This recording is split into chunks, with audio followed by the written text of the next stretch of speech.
Assalamualaikum warahmatullahi wabarakatuh. Apa kabar pemirsa Selebes TV? Sudah rasanya saya Edi Febrian bisa kembali menjumpai Anda dalam program Dialog Legislasi. Pemirsa, kita ketahui saat ini sudah berlangsung ya PPDB 2021 yang mana memang tahun ini seperti tahun-tahun sebelumnya ada beberapa kendala yang dihadapi oleh masyarakat terkait dengan bedanya data dan server, terus titik koordinat juga yang tidak sama, dan banyak sekali orang yang mengeluhkan hal-hal tersebut. Saat ini kita sudah terhubung bersama dengan Bapak Dr. Syarifuddin dari Dinas Pendidikan Kota Makassar. Apa kabar Pak Dr. Syarifuddin? Ya, alhamdulillah dalam keadaan sehat walafiat. Iya. Salam hangat dari Dinas Pendidikan untuk para teman-teman yang ada di studio. Terima kasih. Baik, terima kasih. Kemudian kita juga sudah terhubung bersama legislator DPRD Makassar, ada Bapak Al-Hidayat Samsu. Apa kabar Pak Al-Hidayat? Alhamdulillah, baik. Sehat ya. Dan terakhir kita juga sudah terhubung bersama dengan pengamat pendidikan, ada Bapak Yasdin Yasir. Apa kabar Pak Yasdin? Alhamdulillah baik, Bang Ade. Sehat semuanya ya. Mungkin pertama saya langsung saja deh ke Bapak Dr. Syarifuddin. Pak Dr. Syarifuddin, ini terkait dengan data-data yang ada di server PPDB ini, banyak masyarakat yang mengeluhkan adanya kesalahan input atau mungkin tidak sama gitu datanya. Ini bisa dijelaskan sedikit nih Pak Dr. Syarifuddin?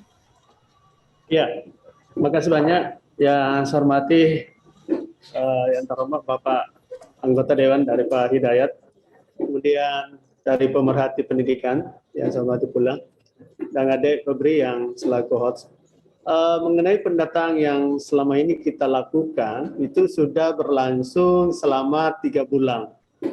Jadi ada 3 bulan kita melakukan pendataan melalui operator untuk membenahi seluruh profil siswa, mulai dari NISN, nomor induk siswa nasional, kemudian NIK, nomor induk kependudukannya, kemudian lintang bujur sekolahnya, kemudian lintang bujur alamat siswanya, khusus bagi anak yang sudah tamat. Jadi kalau dia TK, berarti ya dia sudah berumur 6-7 tahun, itu kan dia memiliki juga dapodik. Ya, data pokok pendidikan itu mereka input hal yang kita inginkan seperti yang saya cerita dari awal.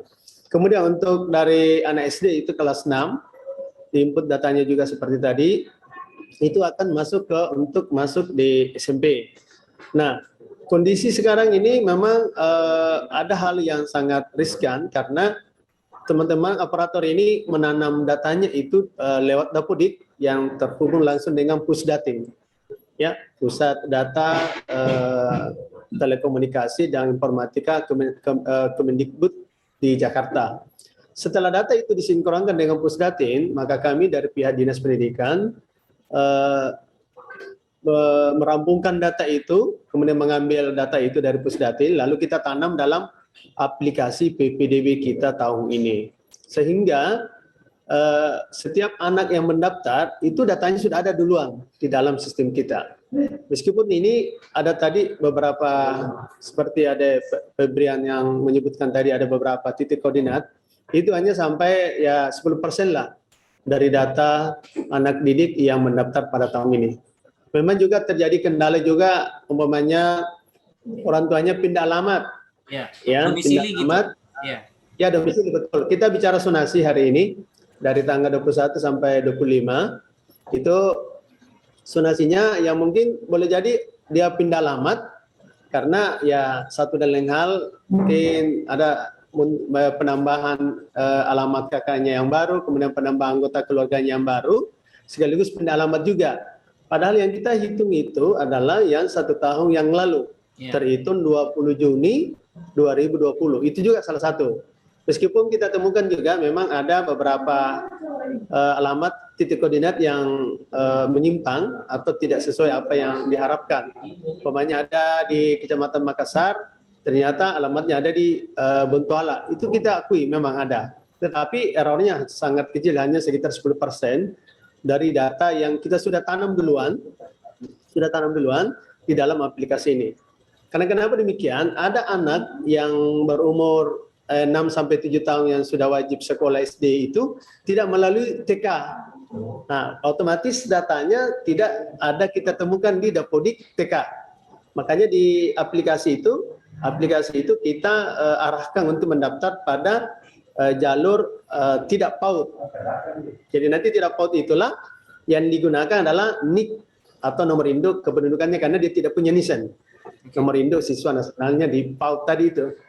Nah, semua inilah yang datanya kan tidak ada di sistem kita, yang kita sudah tanam duluan. Berarti kita pakai manual. Secara manual diinput masuk oleh orang tua, diupload, kemudian menarik titik koordinatnya yang akan diverifikasi oleh sekolah yang dituju. Sekolah yang dituju atau sekolah yang ditempati mendaftar. Nah, seperti itu kondisinya. Baik Pak Dr. Syarifudin, terkait dengan data yang sudah ditanam, artinya sudah ada ya, sudah terdata. Iya. Tapi banyak laporan yang kita terima ini titik map tidak bisa digerakkan. Apa memang udah dikunci oleh sistem? Ataukah seperti apa nih Pak Dr. Syarifudin? Iya, yang kita awali tadi pembicaraan bahwa data ini kan sudah duluan kita tanam. Jadi pada saat ada orang tua mau merubah satu meter saja atau beberapa meter saja, itu dia tidak bisa lakukan. Karena memang kita sudah duluan tanam. Tetapi pada saat terjadi konfirmasi data, artinya datanya ini valid, yang dia bantahkan orang tua, maka pihak operator sekolah bisa merubahnya. Karena sesuai data yang lain, ya, data yang ada. Kan ini ya namanya juga manusia.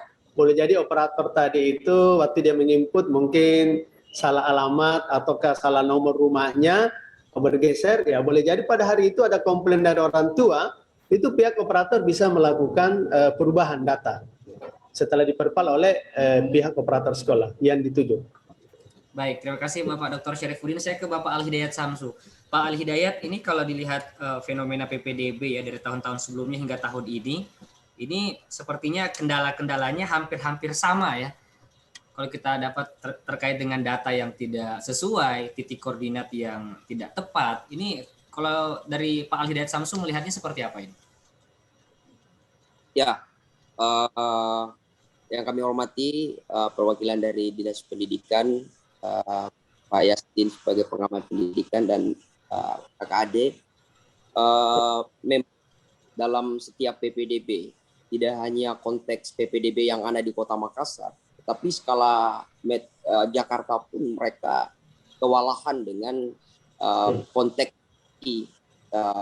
yang kita tetapkan di dalam bangsa kita, yaitu zonasi. Nah, memang kemampuan kita dan keberanian kita untuk menghadapi sistem zonasi ini cepat, memang ada keterbatasan dari beberapa pihak. Yang pertama adalah bagaimana Dinas Pendidikan telah menyampaikan tadi bahwa sudah ada tanaman data. Artinya dia sudah beberapa bulan lalu sudah membentuk big datanya bagi anak-anak yang akan naik ke SD.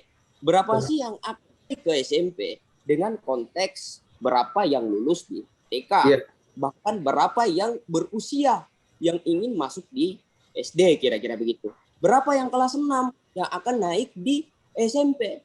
Kemampuan sekolah kita menampung semua siswa itu berapa? Nah, itu sudah didata oleh Dinas Pendidikan. Tetapi yang menjadi masalah memang adalah yang sekali lagi, yaitu servernya.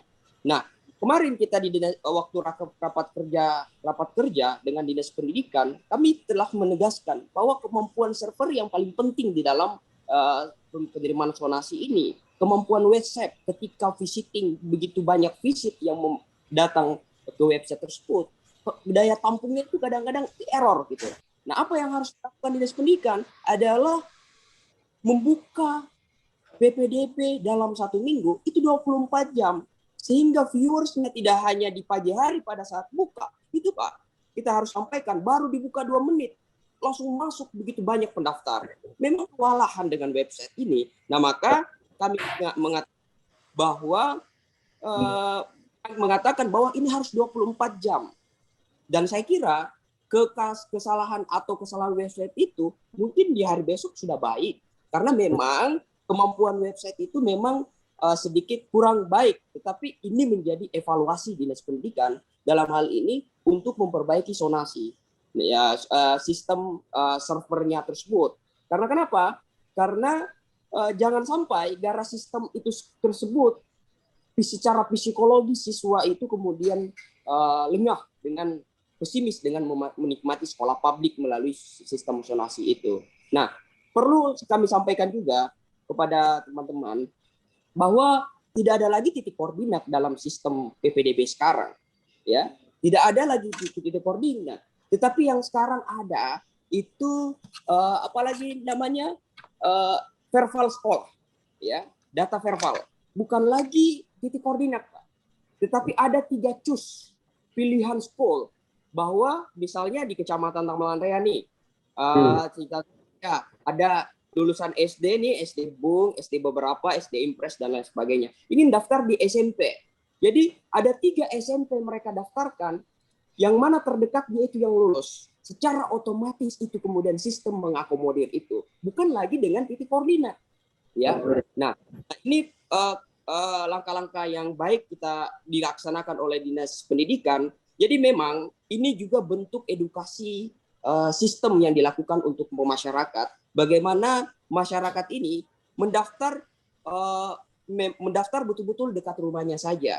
Jangan di Tamalan Raya tinggal, tetapi lalu kemudian mendaftar di Veterani, itu tidak masuk akal. Tetapi di lain sisi memang ada kecolongan sistem data ini yang memang Dinas Pendidikan sebagai penanggung jawab, walaupun di situ dinas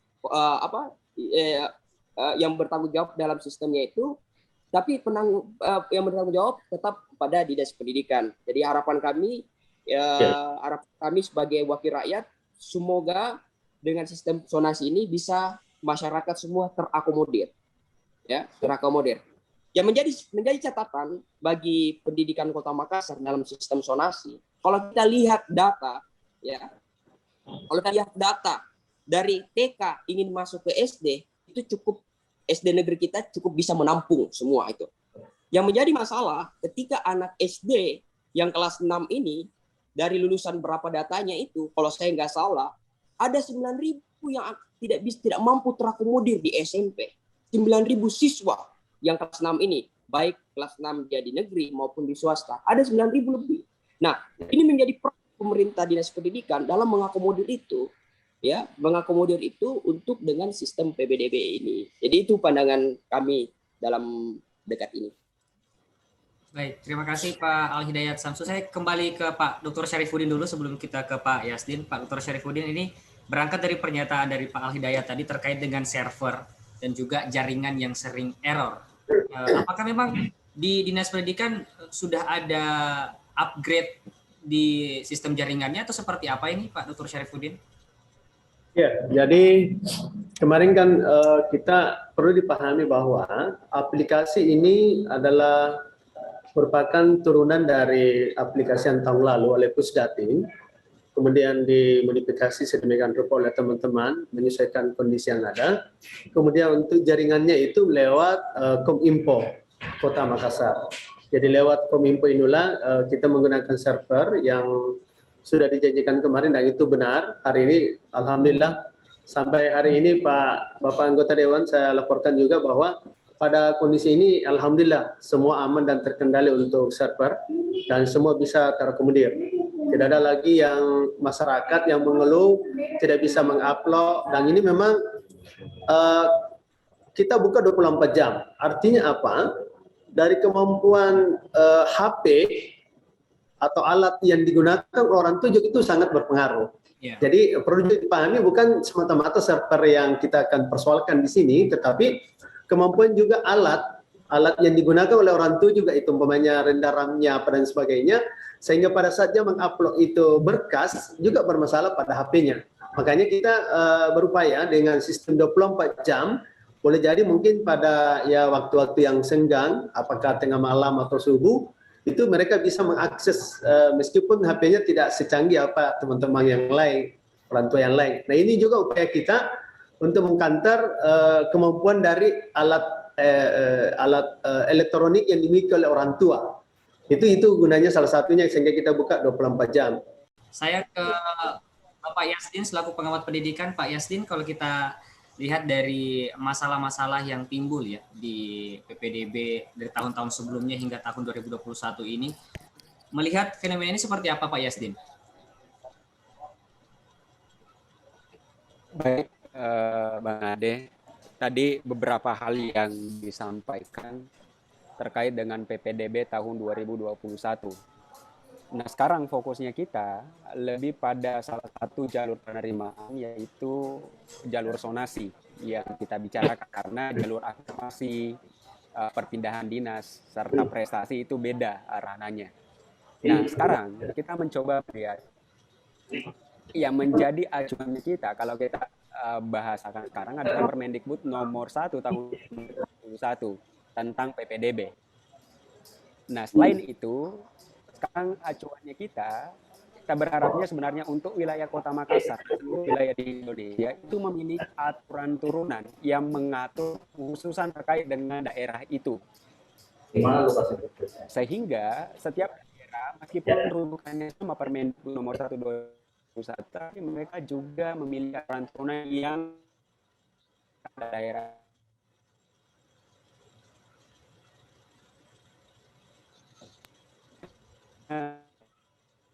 aturan ini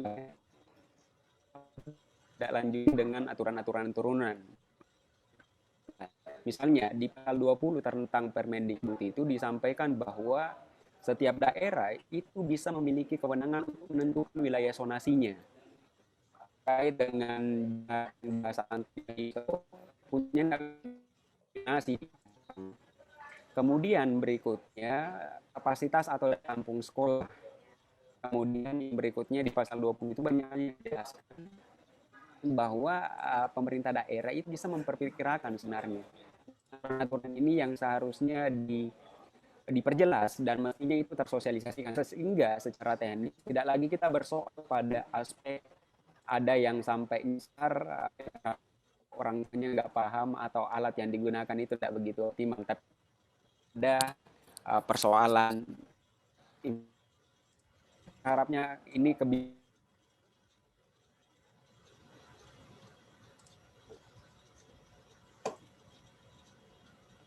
Sepertinya jaringan dari Bapak Yasdin sedikit terganggu ya. Pak Yasdin? Ya, mohon maaf, sepertinya terlempar visum ya Bang Ade. Ya, bisa dilanjutkan lagi sedikit Pak Yasdin?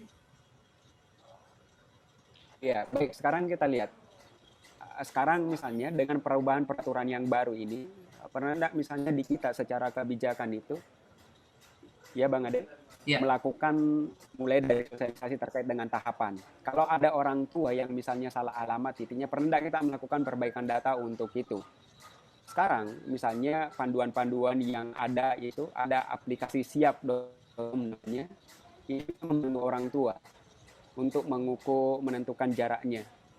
Nah, sekarang pendampingannya kita ini seharusnya lebih optimum ke mereka, aturan-aturan turunan.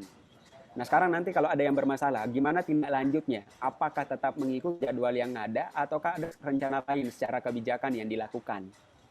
Sehingga tidak benar-benar ada yang dirugikan. Karena kalau kita bicara tentang kebijakan yang ada, anak-anak yang mendaftar di jalur zonasi itu kemungkinan sulit untuk mendaftar, bahkan dilarang ya untuk jalur afirmasi dan perpindahan tugas itu. Jadi lagi-lagi ini dari dulu bahasanya bahwa sifatnya seharusnya kita adalah selain implementasi kebijakan juga menurunkan kebijakan sehingga kita punya ciri khusus. Ini belum lagi Bang Ade, daerah-daerah batas kota yang kita bicarakan. Bagaimana dekat-dekat dengan Goa, dekat dengan Maros, gimana bantuan zonasinya itu. Nah, untuk Makassar sendiri, anggaplah kita di tengah-tengah. Wilayah zonasinya apakah sudah jelas, sehingga ini mesti menjadi perbincangan dan tentu PR sendiri bagi kita warga Kota Makassar dan seluruh pemangku kepentingan yang ada. Kira-kira begitu untuk sementara sebagai pengantar, Bang Ade. Baik, terima kasih Pak Yasdin Yasir selaku pengamat pendidikan. Kita jeda dulu, nanti kita akan kembali sesaat lagi. Tetaplah bersama kami.